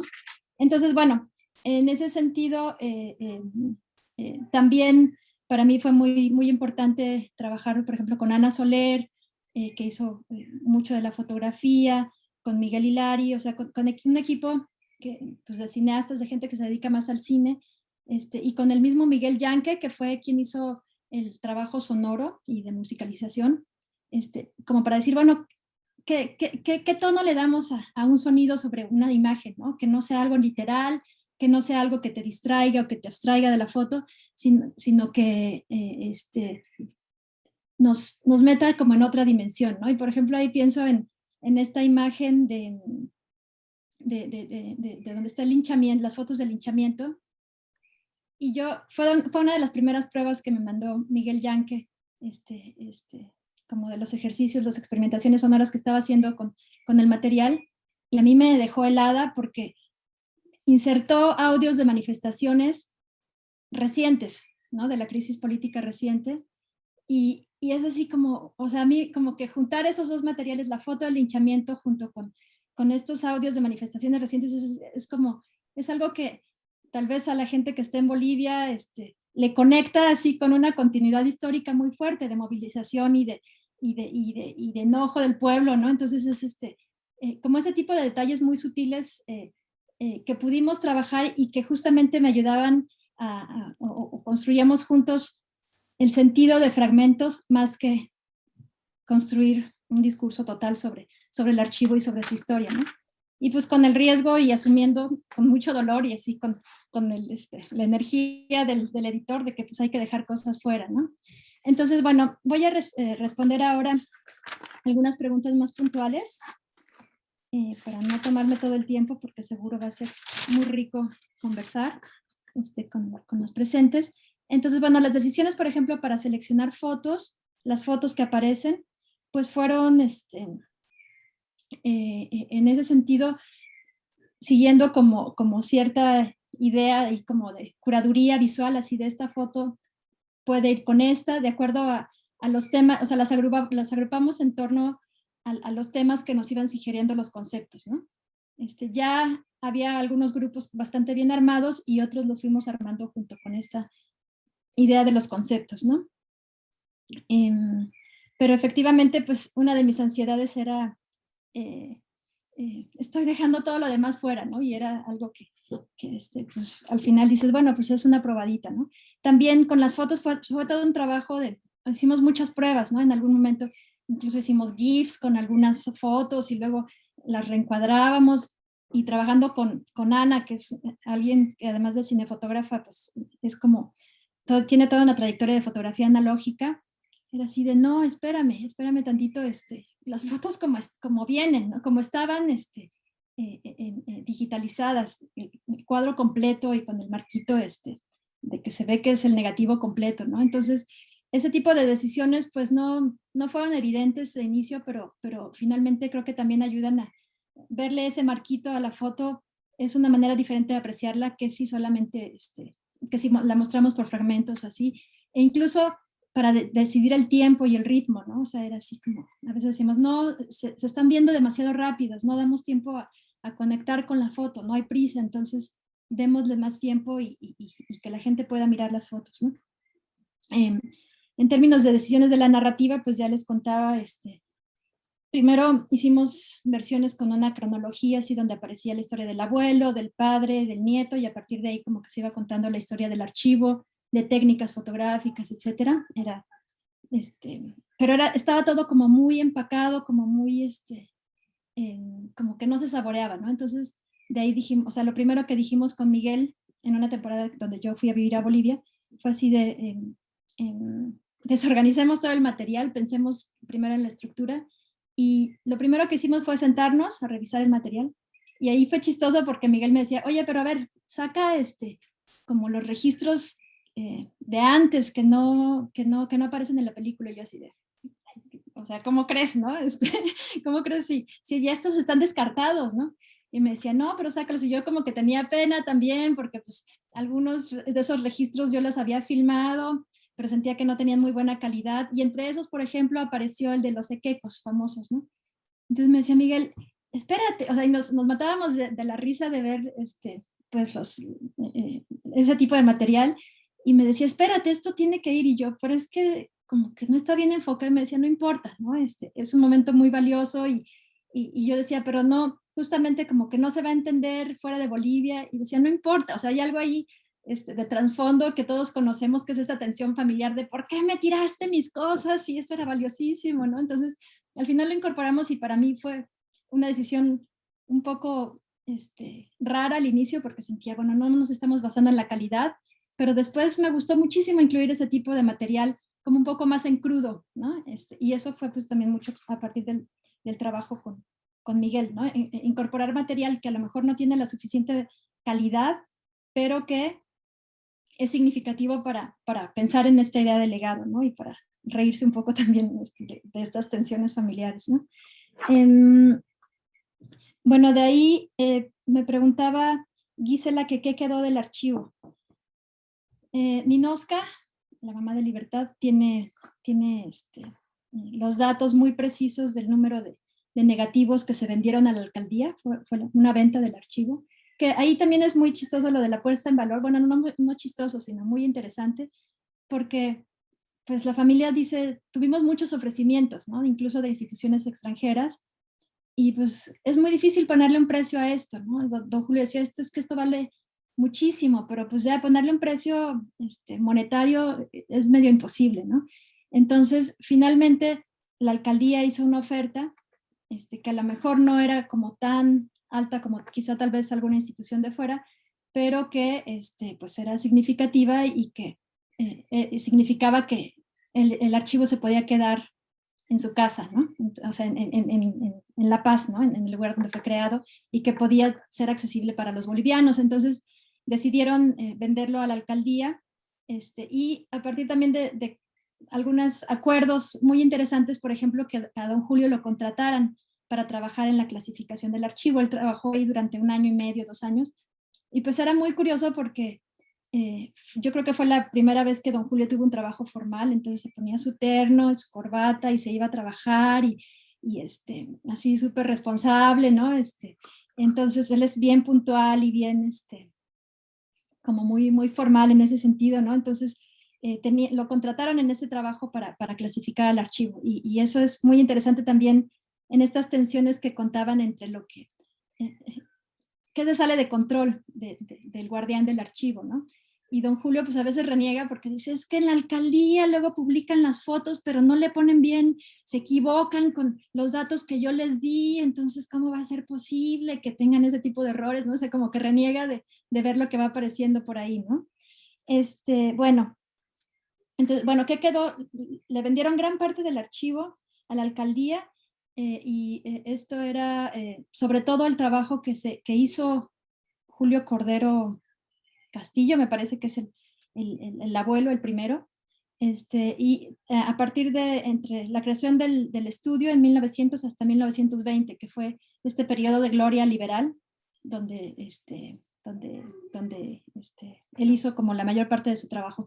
Y luego, casi todo lo que quedó después, lo que se hizo después, se quedó en la casa de los Cordero, o sea que todavía tienen un cuarto lleno de negativos, y también con muchas, Ninoska está muy activa en digitalizarlo, ¿no? En buscar cómo digitalizarlo y cómo pues hacer conocer lo que hay ahí también, que es enorme, ¿no? O sea, pues es también casi 3/4 de siglo, ¿no? Bueno, quisiera decir un par de palabras sobre el equipo de trabajo, porque también pues en este proceso tan inusual de producción sin fondos, o sea, yo tenía digamos, mi trabajo fijo en el Colegio de Michoacán, y a partir de ahí, en viajes que se podían hacer como a congresos en Bolivia o algo así, pues aprovechaba para ir a filmar. También parte de mi familia es de Bolivia, mi esposo y pues mis hijos son medio bolivianos, medio mexicanos, entonces, pero en todo este tiempo, pues obviamente se armó un equipo a pedacitos. Yo, de que empecé a trabajar con la familia, no quise invitar a un gran equipo de producción, a lo mejor hubiera sido más rápido y hubiera ahorrado mucho tiempo, pero yo quería como mantener esta intimidad, ¿no? con la familia y con don Julio, que se estableció desde un inicio. Y entonces, pues era así como invitar a un amigo fotógrafo, ¿no? Para esa primera sesión, ¿no? Y luego iba a otro viaje, pues ya el amigo ya se había ido. De hecho, lamentablemente, Guille Aguirre, que era pues un gran amigo fotógrafo, falleció, ¿no? Es una de las personas que hizo una parte del rodaje. Y entonces, pues ya iba y ya falleció Guille y hay que seguir rodando. Entonces, invitaba a otra persona, y así fue como se fue haciendo en pedacitos con colaboración. Un equipo muy amplio, pero digamos que muy difuminado, ¿no? A lo largo del tiempo, y que al final ya se cerró gracias a un apoyo de postproducción que conseguimos del gobierno municipal de La Paz, y que pues ya pudimos como terminar el último corte y pagar pues es de trabajo muy fino y también costoso de postproducción, incluyendo el trabajo del músico y del colorista, ¿no? Entonces, bueno, fue un equipo amplio y yo también, pues en esta cuestión de trabajar con un equipo tan amplio y con personas como tan hermosas y tan generosas que pues, se comprometieron con el proyecto a veces sin mucha retribución, incluyendo, o sea, alguien que fue central para el equipo de producción fue Ninosca Cordero, la hija de don Julio, y toda la familia, obviamente don Julio también, pero Ninosca era como la productora de campo, era la productora de campo, de hecho, así de, Nino, a ver, vamos acá a tal lado, y siempre ellos muy puntuales, muy, con muchísima disposición, abrieron sus casas para su casa todo el tiempo para nosotros, entonces la familia entera fue parte muy importante del equipo en ese sentido, y pues lo recupero porque no es solamente pues, una cosa ahí de profesional de a ver, logramos esto, sino una cosa, yo siento muy colaborativa y muy enriquecedora. O sea, a mí me enseñó a hacer cine, me enseñó a desarrollar ciertas sensibilidades, me ayudó a aprender a contar una historia, pues, sobre la cual al principio yo sentía que tenía muchas limitaciones y eso pues fue algo que se logró en equipo, ¿no? Y bueno, sobre sí, como decías, Alonso al principio, pues para mí era muy importante que aparecieran elementos de la historia de Bolivia ahí y luego pues me tuve que conformar por esta cuestión de decisiones de montaje bueno, pues nos quedamos con este pedacito que en realidad abre a muchas otras posibilidades de lo que hay ahí en el archivo en relación con la historia de Bolivia, ¿no? Que son las fotos de Villarroel y que don Julio sacó en ese momento así de un sobrecito y me dijo, mira, estas fotos son inéditas, las sacamos porque las puso Ninosca para un trabajo de la secundaria. Dice que cuando las mostró a los maestros se quedaron así, ¿no? O sea, estaban pegadas en una hojita así, de esas pues que lleva uno de su trabajo de secundaria, y le mostró a los maestros y era así como, no puede ser, ¿no? ¿Qué es esto, no? Entonces, bueno, hay mucho de la historia de Bolivia, aunque no lo hayan retratado tan intencionalmente. Hay muchísimas fotos de la ciudad en el archivo, muchísimas, o sea, la ciudad está ahí muy presente y tampoco le hacemos mucha justicia a esa parte del archivo en la película, pero sí, o sea, hay toda una, y sobre todo son fascinantes estas fotos porque es la ciudad en construcción, ¿no? Había en algún momento se decidió el empedrado de La Paz, y no recuerdo cómo se llaman estas láminas, este tipo de piedra que utilizaron, pero entonces hay fotos en las minas donde se sacaban esas piedras y eran, los ingenieros estaban muy articulados con los políticos, no creo que no eran adoquines, creo que era, bueno, o no ándale, piedra comanche, aquí están poniéndolo en el chat, la piedra comanche, ¿no? Entonces la piedra comanche es una piedra que se saca ahí de unas minas y entonces no era solamente retratar, fotografiar lo que estaba, el trabajo de empedrado, la transformación de la ciudad a una ciudad moderna, sino también ir a las minas y retratar a los funcionarios en las minas y a los dueños y a los trabajadores, un poco al estilo de esas fotos que vimos al inicio de los ferrocarriles, ¿no? Que tienen que ver también con las minas. Entonces, es como toda una documentación de la llegada de la modernidad a La Paz, que es también muy impresionante y que podría haber sido también uno de los ejes de la película, ¿no? Esto del negativo contra la foto o en relación con la foto ampliada, pues es una de las cosas que a mí también me conmovió mucho y que tiene que ver con esta especie de estado latente. Si recuerdan, en la fotografía analógica se dice que el negativo cuando no está revelado está como la imagen latente, ¿no? Y tiene que pasar por este proceso químico para que la imagen aparezca. Entonces, en ese sentido, el archivo, también como el hecho de que está guardado, está resguardado en cajas y que nadie lo ve, pues es como esta especie de imágenes latentes que en el momento en que se digitalizan y cruzan al ámbito de lo público, es como si se revelaran otra vez, ¿no? Y ahí hubo un lapsus muy bonito cuando también en esta palabra de revelar, a lo mejor lo hubiera tomado como uno de los conceptos, porque ya haciendo los subtítulos de la película, en algún momento don Julio está buscando, ¿dónde están las fotos de las prostitutas? Y dice, ya se han escapado, ya se revelaron, ¿no? Entonces es esta cosa como que revelado fotográfico, pero también como que las prostitutas se rebelaron y se escaparon del archivo y ya no quieren estar ahí, ¿no? Y nos llegó justo al final y nos dio mucha risa ver ese detalle que no habíamos escuchado en el audio y que lo vimos al momento del subtitulado. Y bueno, pues entonces, ya nada más un poco más sobre esto de la fragilidad y del archivo y de la precariedad. Para mí era uno de los ejes muy importantes, o quizá como una de las conexiones emocionales más fuertes de mis preguntas con el archivo, que es pues esta cosa, este elemento así como de la fotografía misma, que está condensando una especie de muerte, ¿no? Que tiene una relación muy compleja con la temporalidad, con el pasado, con la promesa de futuro. Y en ese sentido, pues estos momentos de fragilidad que ustedes captaron muy bien, tienen que ver con eso, ¿no? Con la precariedad, tiene que ver con esa sensación de que, pues sí, de que está ahí completo, pero que hay que solamente se le puede entender como fragmento después de todo, y que dentro de todo, pues también, y esto es algo que Adelma Benavente me insistió mucho, que este es uno de los pocos archivos en Bolivia que se conservaron casi completos, casi en su totalidad, y es esto que decía Gisela, o sea, como un gran logro de preservación, porque hay otro archivo muy importante de la familia Gismondi, un italiano que llegó a La Paz y que tiene fotografías hermosas también, pero que se dispersó, ¿no? Entonces, esto de tener el archivo casi completo, pues tiene como su peso.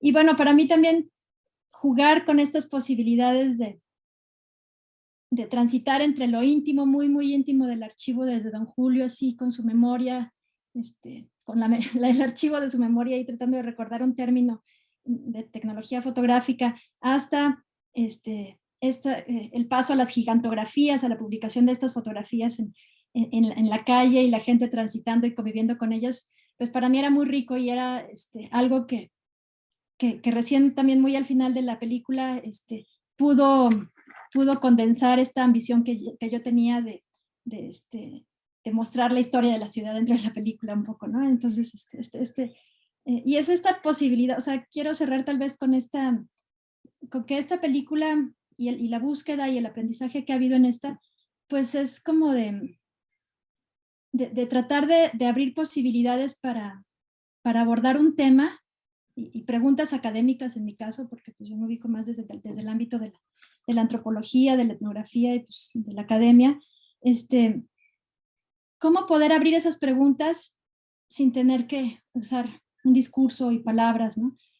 O palabra, como una narrativa específica, ¿no? Y en ese sentido, para mí, por ejemplo, mostrar las gigantografías y esta serie de personas que van transitando en la ciudad, interactuando con ellas, tomándose selfies, pues ya, a lo mejor no me dice una respuesta específica, pero visualmente construye una pregunta que se puede abrir a pensar y que también tiene, creo yo, una conexión emotiva y que te puede ayudar a pensar, o sea, puede ayudar a pensar con el público, ¿qué hacen o sea, qué pasa con estas fotos en este espacio público? De sacarlas del negativo así en chiquito y de ese cuarto mágico a ponerlas de tamaño de la ciudad, a que se vean y a que la gente conviva con ellas, ¿no? Y después de ahí transitar otra vez al archivo familiar y a este ejercicio que hacemos creo que en todas las familias de mira qué chistoso y saliste bien cachetón, y, ¿no? De dialogar ya más con las fotografías propias, ¿no? Y transitar de lo personal a la incumbencia pública y que al final pues abre todas estas preguntas pues el valor también de cualquier archivo doméstico que mencionaba un poco Gisela. Y bueno, pues con esto voy a cerrar por ahora para ver si tenemos un poco más de espacio para conversación y gracias de nuevo a todos y aquí estamos. Muchísimas gracias, Gabriela. Tu trabajo y los comentarios de Gisela y de Alonso nos dan pues una idea de la complejidad del mundo de los archivos y la complejidad de hacer un documental sobre el mundo de un archivo fotográfico tan complejo como este, ¿no?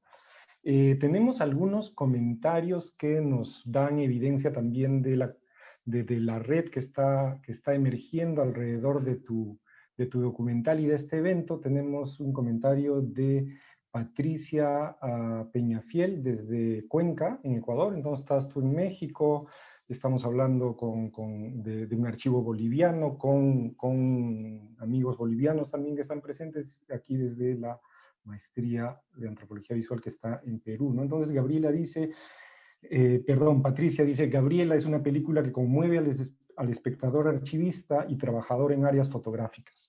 No es ver un archivo, es trasladarse a la historia y conocer los rostros de las personas que hicieron historias y se guardaban celosamente en sobrecitos de papel y cajas de cartón. Es la magia de ver un registro puro, in situ, que casi no se ven en la actualidad. Me quedo con esa imagen de don Cordero identificándolos y contando sus recuerdos, sus impresiones y sus impresiones. Maravilloso trabajo y capacidad para expresarlo con palabras. Muchas gracias por este espacio. Yo creo que estas palabras de Patricia capturan mucho de la emoción que sentimos en ver este documental. También tenemos les recomiendo ver el chat, hay varios links a otros archivos que pueden ser útiles y de interés. Y hago un par de preguntas que se hicieron en el chat, te las traslado. Hay una primera pregunta que tiene que ver con las fotografías familiares, las fotografías de la familia, ¿no? Entonces dice, don Julio y la familia Cordero también tienen un espacio de archivo para sus fotos más íntimas o privadas, o sea, los álbumes familiares, las fotos de ellos mismos. ¿Quiénes tomaron esas fotos? ¿Cuál es su relación con el archivo más amplio que se ha vendido a la municipalidad? ¿Quiénes estuvieron encargados de esas fotos, tanto en la época más antigua como en una más reciente, ¿no? Eso por un lado, o sea, ¿qué pasó con las fotos de la familia misma, ¿no? Y esto pues está relacionado con las fotos que se vendieron a la municipalidad. Yo quería ahí preguntarte algo sobre cómo esta venta a la municipalidad transforma el archivo, ¿no es cierto? O sea, ese archivo va a ser otra cosa. Bueno, tiene aspectos muy, muy positivos, ¿no es cierto? Como que un archivo tan importante quede en La Paz y quede a disposición de los ciudadanos bolivianos. Y los investigadores y qué sé yo, pero al mismo tiempo hay algo que cambia muy fuertemente, ¿no? Porque seguramente don Julio, si bien participa en catalogar y en explicar qué es cada foto, eso no agota lo que don Julio podría decir de esas fotos, ¿no es cierto? Yo recuerdo, hay esta fototeca andina del Centro Bartolomé de las Casas que contrató a una señora mayor, a la señora María Antonieta Vega Centeno, me acuerdo, y yo cuando iba a la biblioteca ella estaba catalogando y ahí escribía sobre las fotos que veía, porque son fotos sin contexto, ¿no? Entonces es una persona mayor que sabe un montón de la ciudad y era fascinante conversar con ella cuando hacía ese trabajo, porque me decía, ay, mira, y acá esto, y me contaba unas historias alucinantes, pero me decía, pero ¿cómo voy a poner eso ¿no? En el catálogo? Pero yo le decía, pero eso es lo mejor de la información, me decía señora Antuquita, y no se podía poner porque había un montón de reparos, entre éticos, de chisme, de complejidad social, delicada para ella, de escribirla, ¿no? Entonces, hay una esfera de digamos, estos guardianes de los archivos, como don Julio, que quizás es inevitable que cuando ya no estén aquí se pierda, ¿no es cierto? Entonces, ¿cómo ves esa transformación? Y ¿cómo ves esto de vender una parte del archivo a la municipalidad como yo de alguna manera, o sea, como repito, veo como positivo, pero también me da cierta sensación de pérdida. Me da también una sensación como que de alguna manera el archivo no es un primer paso de dispersión del archivo. ¿Cómo lo ves ahí? Y finalmente pongo una pregunta que también se mencionó, que es ¿cuál es el estatus de este archivo ahorita, del archivo de la municipalidad y de la digitalización? Y si es posible acceder a este archivo a través de internet, hay una página web, ¿qué sabes que nos puedes contar sobre eso? Y con eso, nada, te agradezco nuevamente y creo que te damos espacio para contestar un poco esto y tus palabras finales sobre tu documental. Muchas gracias, Gabriela. Muchas gracias, Guillermo, qué gusto saludarte y escucharte. Bueno, esto de las fotos familiares, en realidad, ese momento fue muy, muy mágico, en el momento en que sacaron la anticuchada, las fotos en la anticuchada, porque resulta que en ese periodo de tiempo estábamos, con Inosca decidimos digitalizar algunas fotos familiares que no tenían nada que ver con, que ella no consideraba como parte del gran archivo, y les empezó a sacar y pues llegaron los hermanos y ay, mira, aquí está no sé qué, y como que tenían ahí los bonchecitos armados y digitalizamos como para tal vez incluir en algún corte partes de la historia de la familia, ¿no? Como de la familia ya más reciente, digamos, don Julio, su esposa y sus 5 o 6 hijos. Entonces, teníamos las fotos ahí a la mano y de repente, pues ya como estábamos terminando el rodaje y la familia estaba muy agradecida con nosotros, bueno, no sé por qué estaban tan agradecidos, si era como un agradecimiento mutuo, pero como que, y aparte hicieron muy buena relación con Ana, que es alguien muy divertida y que se reía mucho con don Julio. Ana Soler vive aquí en México, digamos, la directora de fotografía. Es española, vive en México y pues estuvo una temporada ya al final para finalizar algo del rodaje en La Paz. Entonces la familia dijo, bueno, pues les queremos hacer unos anticuchos y por qué no, parece que es algo que hacen ellos muy comúnmente en ese patio tan bonito que tienen en su casa, que la casa está situada también ahí en pleno Mercado Rodríguez en La Paz, que es una zona también muy, muy hermosa. Y entonces pues dijimos, claro, entonces aprovecharemos para filmar un poco, ¿no? Como la interacción familiar, pero no era algo que dijéramos, a ver, vamos a no muy premeditado, digamos, como parte del documental. Y entonces estábamos ahí como que filmando un poco momentos familiares en la anticuchada y alguien, yo creo que fue Ninosca, se le ocurrió la grandiosa idea de sacar las fotos. Y entonces ahí empezó todo eso y después dijimos, wow, o sea, qué lindo material. Y bueno, ya nos acercamos a platicar con las nietas y hubo todo este momento. Entonces, bueno, las fotos familiares las tomó la familia y las tomó sobre todo don Julio, o sea, era como sus fotos cotidianas con su familia y con vecinos también, ¿no? De hecho, una de las vecinas es esa señora que platica, que está revisando el álbum con su hija y con su hijo. Ellos también tienen muchas fotos así como originales de los Cordero, porque eran familias muy cercanas que iban juntos a excursiones en las fincas y así. Entonces, bueno, las fotos las tomó don Julio y sí es un archivo que no se considera como parte del archivo oficial, ¿no? Y luego, como les decía, lo principal que se vendió a la alcaldía fue una cantidad enorme de fotos, que disculpen que no recuerdo el dato, algo así como 60,000 negativos o algo así, y eso fue lo que se vendió a la alcaldía, pero quedó fuera, digamos, lo que no era tan el trabajo central de Julio Cordero Castillo, entonces era el trabajo pues, del padre y del hijo, ¿no? Pero que igual pues, documentan ahí de 1920 hasta el 86 que se cerró el estudio, ¿no? Y bueno, ¿cómo esta venta transforma el archivo? Yo creo que ahí es una de las grandes, también de los grandes enigmas, de las grandes paradojas, de las grandes preguntas sobre los archivos, que es pues por una parte este apego que tienen los familiares con un archivo y este valor inconmensurable que se les da, y por otra parte pues la imposibilidad de resguardarlo real, ¿no? Los fondos y nada. Entonces, cuando se vendió, don Julio platicaba y pusimos nada más un fragmentito, porque esa entrevista es muy conmovedora, ¿no? Él dice, es que, o sea, para él era como si toda su vida se hubiera dedicado a algo y de repente se le fuera su misión de vida, casi yo lo entendía así, ¿no? Decía, es que dimos algo que tiene un valor que no se puede apreciar y bueno, pues ya no es parte de mí, ¿no? Pero tenía que hacerlo, o sea, él lo dice de manera así como muy, muy conflictuada, ¿no? Y bueno, pues yo creo que él más que cualquier otra persona entiende esta decisión, ¿no?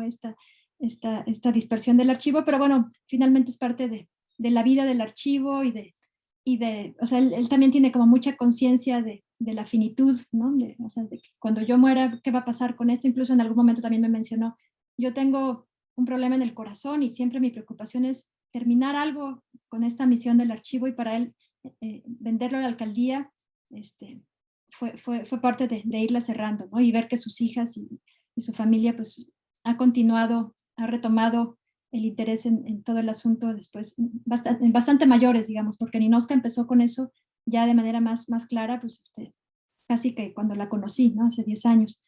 Entonces, pues digamos que sí, son cosas que, como dolorosas, y como esas pérdidas y esa fragilidad también del archivo, pero que finalmente son parte de su propia vida. Y por otra parte, bueno, se vendió, se quedó en La Paz, eso les da mucha satisfacción. La alcaldía, pues hasta ahora ha sido pues una institución bastante seria. De hecho, compraron un escáner que nunca se había visto antes en La Paz para digitalizar ese archivo. Creo que con parte de los fondos, no entendí muy bien. Y sí se digitalizó todo el archivo, todo lo que compraron, creo. Bueno, más bien sí se digitalizó, y ha pasado como un periodo de limbo de varios años desde que se vendió hasta ahorita, que no ha salido a la luz ya, digamos, públicamente, ni hay mucha claridad de cómo acceder, ¿no? O sea, no es un archivo abierto totalmente. Y ahí es interesante lo que platicabas de esta persona, esta guardiana institucional del archivo, porque aquí también tiene a doña Sonia, que es una señora increíble, que tienen esta cosa así como muy recelosa, ¿no? De a ver, como para qué quieres acceder al archivo y qué se va a hacer con esas fotos, y solo con la firma institucional. O sea, como en su persona ella también es como esta guardiana, y que le tiene mucho cariño al archivo, y que lo conoce muy bien, y que tiene ahí sus tensiones a veces con don Julio, ¿no? Pero que en el fondo pues es como estas personas en las instituciones que hacen que un archivo pues no sea esta cosa dentro de cajas, sino que también tienen sus historias sobre el archivo y sobre las fotos y sobre lo que sucede, y lo vinculan, o sea, tienen un conocimiento enorme sobre un montón de otros archivos en La Paz, y que si los van a adquirir, o que si están ahí, o que si ya los vendieron, o que si ya los propietarios los remataron, en fin, ¿no? Y estas personas pues también son como otras almitas del archivo, y otras personas claves para con quienes trabajar las narrativas sobre los archivos, ¿no? En general. Y bueno, pues ese es el estatus actual del archivo. Creo que el acceso no está totalmente abierto todavía, ¿no? Se encuentra resguardado en un museo que se llama Tambo Quirquincho, de la alcaldía, y pues sigue siendo una cosa como no tan clara, de a ver, haz una cartita y a ver si se puede, y a ver si, ¿no? Pero que ellos prometen que eventualmente va a estar en línea un catálogo digital para que se pueda consultar de manera amplia, y ya más puntualmente solicitudes puntuales para hacer trabajo de investigación, ¿no? Pero bueno, fueron muy generosos con nosotros, y nos permitieron poner algunas de esas imágenes. La mayoría de las imágenes que están digitalizadas son las que digitalizó la misma Adelma con Peter y todo este equipo, y que eran propiedad de la familia, digamos. O sea, les dejaron estos negativos digitalizados a la familia, y la familia fue la que los facilitó para la película. Y algunos otros, muy poquitos, nos los donó la alcaldía para incorporarlos a la película, ¿no? Porque ya eran propiedad de la alcaldía. Eso es lo que creo que espero haber contestado a las preguntas, pero bueno, gracias de nuevo a todos. Y por ahí veo comentarios de Medellín y todo esto, entonces pues hay que retomar, ¿no? Creo que hay redes que ya se están articulando, gente que conoce muchísimo los archivos regionales, y alguito hay que hacer con todo eso, porque es fascinante. Bueno, ya se está haciendo, de hecho, ¿no? Muy activamente, y pues ojalá que esta película sume a esos esfuerzos, ¿no? Muchísimas gracias, Gabriela, por tu trabajo, por compartirlo, por comentarlo, y gracias también a los comentarios de Gisela y de Alonso, y las preguntas de todos los que nos han acompañado y sus comentarios. Yo creo que todos salimos enriquecidos de este evento, y les agradecemos mucho. Gracias a ustedes, muchas gracias.